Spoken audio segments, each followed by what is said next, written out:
नमस्कार। आज वैशाख 30 गते मतदान गर्ने दिन। आजका दिनसम्म नेपाली आम जनता मालिक सरह थियो। नेताहरू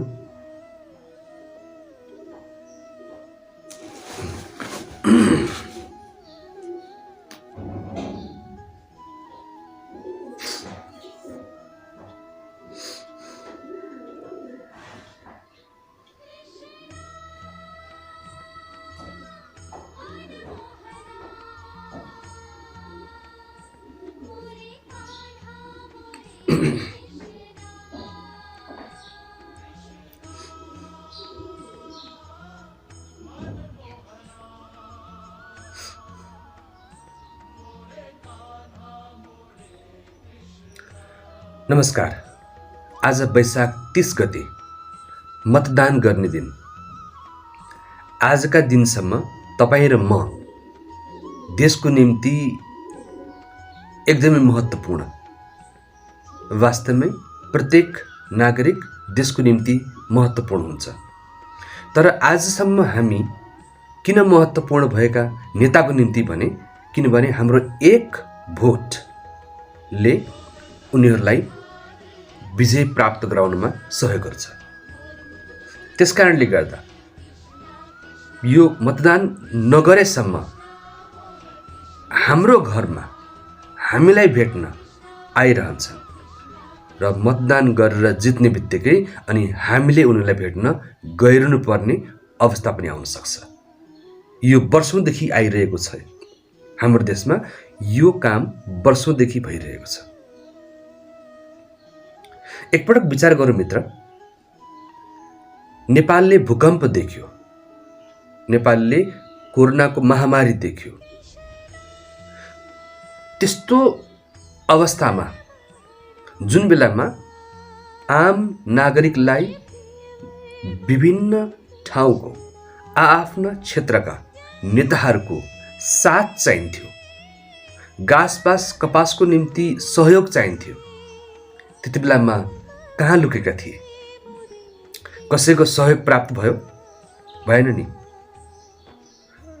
विदेशीहरूले दिएका सहयोगलाई पनि आफ्ना पोल्टामा पार्न लुछाचुडी भएको थियो भूकम्पको बेलामा। त्यसै गरी तपाईँ र म जस्ता आम नागरिकहरू कोरोनाको डरले राजधानीबाट आफ्नो घर जाने क्रममा, हिँडेर जाने क्रममा कति सहयोग प्राप्त भयो? भयो केही सहयोग प्राप्त? भएन नि। तर अहिले मतदानको क्रममा चाहिँ गाडीका गाडी मानिसहरूलाई मासु भात खुवाउँदै लगिँदैछ।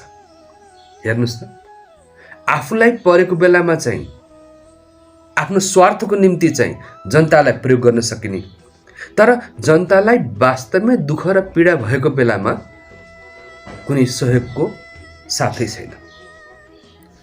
यस्तो छ नेताहरूको नेतापन। वास्तवमा नेता भनेको त देशलाई हाँक्ने, जनताको सेवक हुनुपर्ने हो। तर त्यस्तो भएन।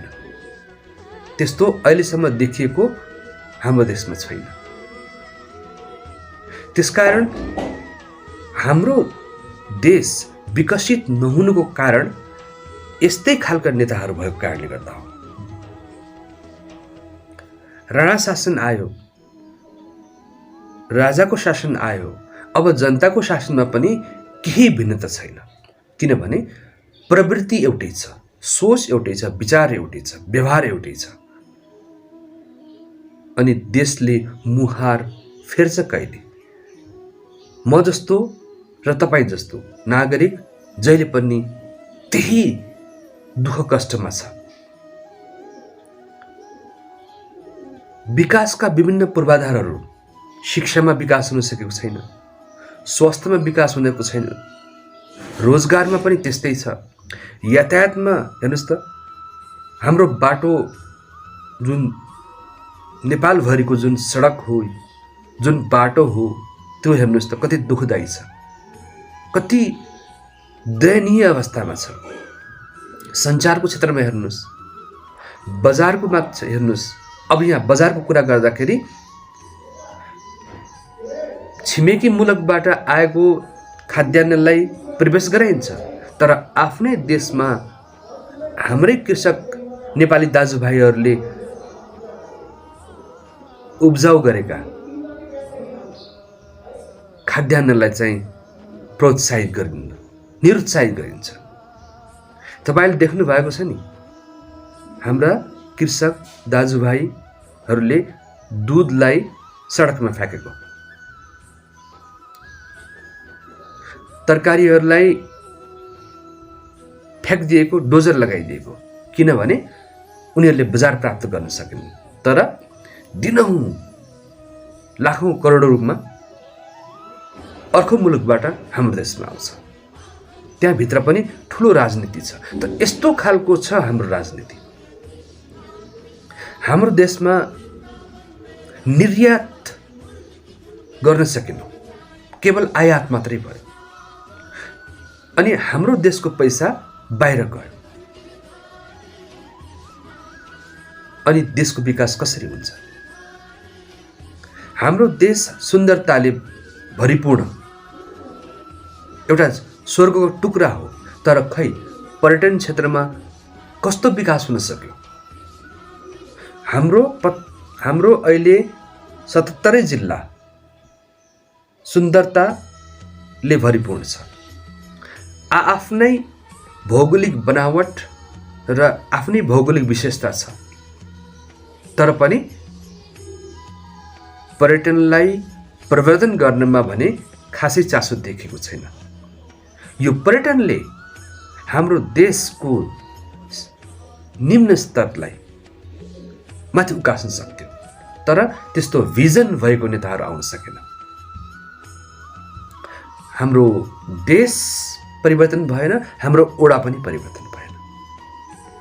अनि केही मान्छेहरू नेताको वरिपरि लाग्नेहरूलाई चाहिँ राम्रो परिवर्तन आएको छ, उनीहरूको जीवनमा राम्रो परिवर्तन आएको छ, तर आम नागरिक तपाईँ र म जस्तोलाई केही पनि भएको छैन।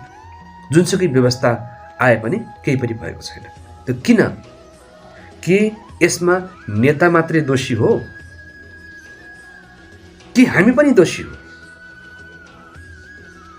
नेताले त आफ्नो स्वार्थको निम्ति प्रयोग गर्छ, किनभने हाम्रो देशमा राजनेताको जन्म हुन सकेन। हामीलाई त राजनेता चाहिएको थियो, यो नेता बनाउँदा होइन। राजनेताले त मुलुक हाँक्ने थियो, देशलाई हाँक्थ्यो, जनताको जीवनलाई आफ्नो जीवन सम्झेर देश विकासमा लम्कन्थ्यो, लिड गर्थ्यो। तर त्यस्तो भएन। तसर्थ मित्र, अब त बुझौँ, भिजन भएको नेतालाई मतदान गरौँ। जुन नेतासँग, तपाईँकै नेतासँग, तपाईँको ओडाको नेतासँग, तपाईँको नगरको नेतासँग, तपाईँको महानगरको नेतासँग यदि भिजन छ, त्यस्तो भिजन भएको नेतालाई भोट दिउँ। भोज खुवाउने नेतालाई भोट नदिउँ, किनभने उनी त आफ्नो स्वार्थको निम्ति भोज खुवाउने हो। जुन दिन ऊ विजय प्राप्त हुन्छ, तपाईँ उसलाई भेट्न पनि सक्नुहुन्न, उसको मुहार पनि देख्न पाउनुहुन्न। यही त भइरहेको छ अहिलेसम्म। त हामीले कहिले बुझ्ने? कहिलेसम्म हामी एउटा दास मनस्थितिमा भएर बाँच्ने?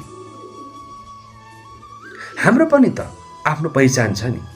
यदि हामी महत्त्वपूर्ण हुँदैनथ्यौँ, हामी शक्तिशाली हुँदैन थियौँ भने नेता हाम्रो घर घरमा कसरी आउँथ्यो? हेर्नुहोस् त, यदि हामी आम नागरिक, यदि हामी कमजोर हो, हाम्रो अवस्था दयनीय हो भने कम्तीमा 4 या 5 वर्षमा चुनावको क्रममा किन हाम्रो घर दैलोमा एउटा मान्छेलाई भेटेर भोट मलाई है भन्ने किन भन्नु पर्थ्यो? किनभने हामी शक्तिशाली छौँ।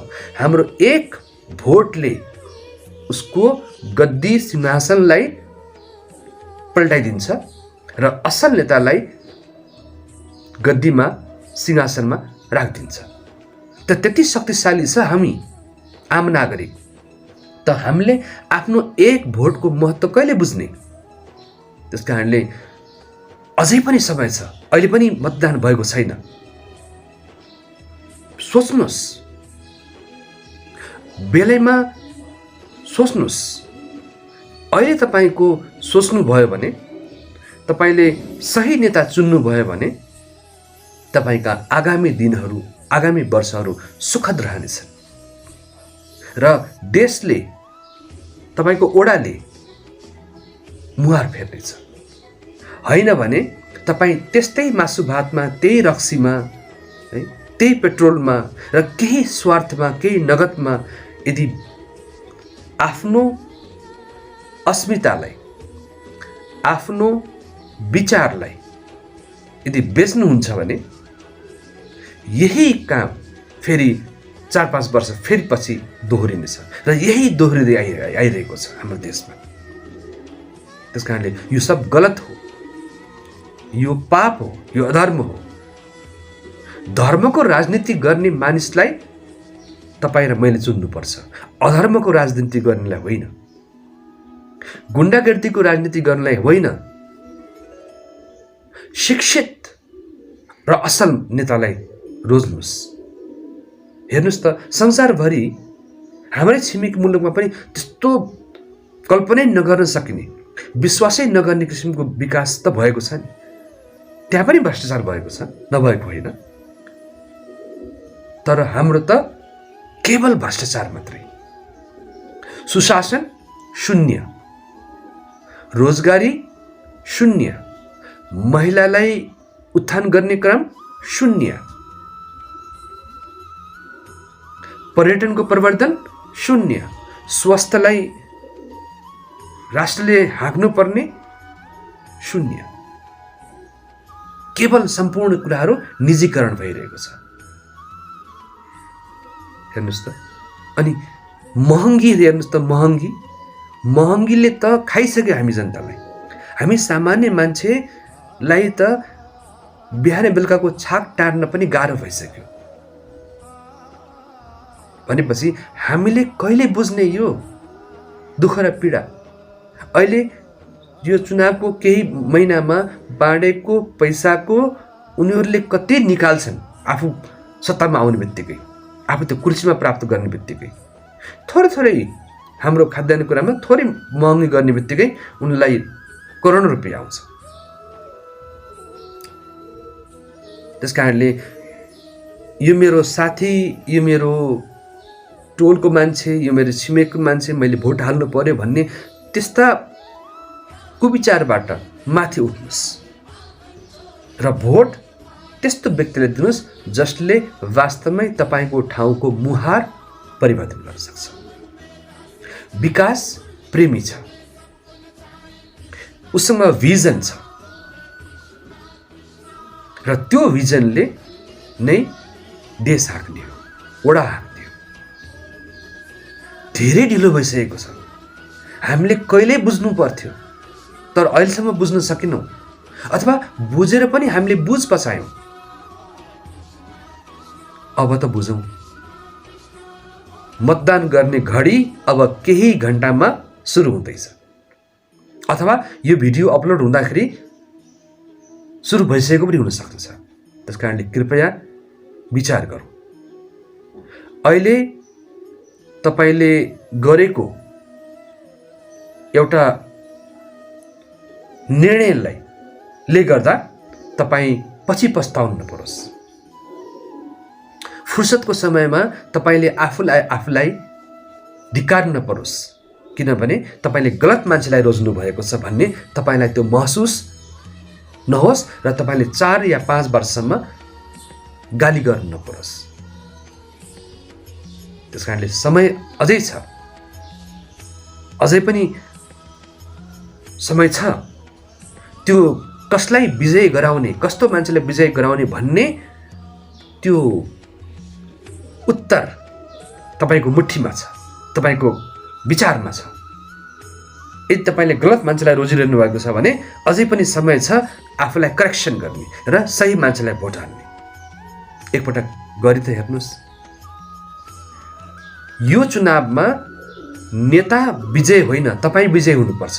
अनि तपाईँ विजय हुनुको निम्ति तपाईको भोट सही मान्छेलाई जानुपर्छ। मेरो पनि जान्छ, मेरो पनि सही मान्छेलाई जान्छ।